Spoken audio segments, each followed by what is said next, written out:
Hey guys, it's Mrs. Chefcheck here. Today we're going to look at how we can find the slope of a line from a table. So as we know already, the slope is used to describe how steep a line is. It's the rate of change between any 2 points on a line. And we're always looking at it as a ratio of the rise, which is that vertical change, over the run, which is the horizontal. And since these form lines, the slope will always be constant. All right, and so this is kind of how we've seen it presented so far, is that the slope is the rise over the run, or the vertical change over the horizontal change. And that's going to stay exactly the same as we look at what slope, where slope shows up in tables. All right, so you can find the slope of a line from a table by finding that ratio of the vertical change to the horizontal change.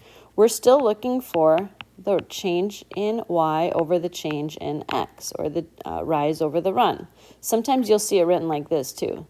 This change in y divided by change in x is one way that you'll see that written. So if we're taking a look here at this table, it shows that it shows a relationship between the number of transactions in a bank account and the balance in that bank account. And it's telling us that it's linear because there is a constant rate of change, or a constant slope.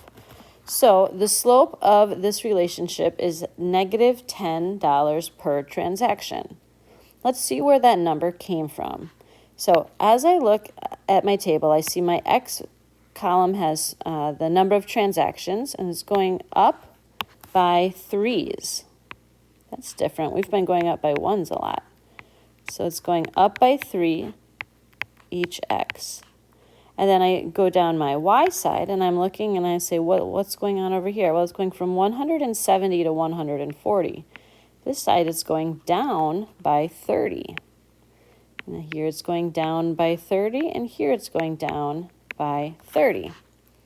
Well, if our slope is a ratio of the rise to the run, or the change in y over the change in x, I need to take my change in y, which is negative 30.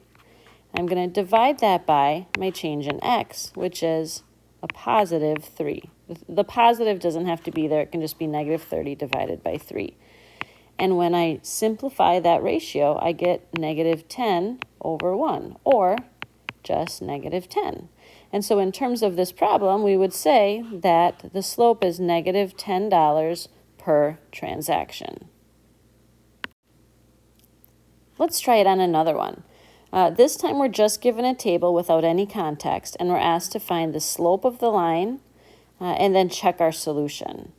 All right, so again, slope is always found by the ratio of rise to run, or the change in y over the change in x. All right, well, let's start with our y's then. I'm going to go here from negative 2 to negative 1, it went up 1. From negative 1 to 0, it went up 1. And from 0 to 1, it went up 1. So my vertical change, or my change in y, every single time is 1. All right, let's try our x's. So from negative 6 to negative 2, it went up 4. And here it went up 4. And from 2 to 6, it also went up 4. So my run, my horizontal change, is 4. Well, there's nothing I can do to simplify this, so this right here is my slope, 1 over 4. That tells us, you guys, on a graph, that if I were to graph this, and I'm just going to kind of throw this over here, if I had a point starting at the origin, my next point will be 1 up, 4 over. 1, 2, 3, 4. And so that point would go, right there. And then I could go 1 up, 4 over, 1, 2, 3, 4. Obviously, this would be nicer if I was on graph paper, and my line would look something like that. Okay, so knowing my rise over my run will eventually allow me to graph it quite easily. Now it's your turn to try. Pause the video, find the slope of this line by finding the ratio of rise over run, and then push play when you're ready to check. All right, if I'm looking for my rise over my run, or my change in my y over my change in x, I'm going to go like this and say, well, from here to here, from 3 to -1, what happened? Well, it went down 4. And then it went down 4 here, and then it went down 4 here. Okay, well, that looks like my change in y is -4.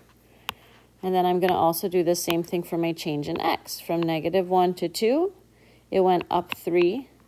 And then here it went up 3 as well, and here it went up 3 as well. And so my horizontal change is a +3. And since there's nothing I can do to simplify this ratio, that is my slope. We say m equals, because that's what we use to denote slope, m equals -4/3. All right, how'd you do? All right, time to practice. If you have any questions, be sure to let your teacher know. Thanks for watching.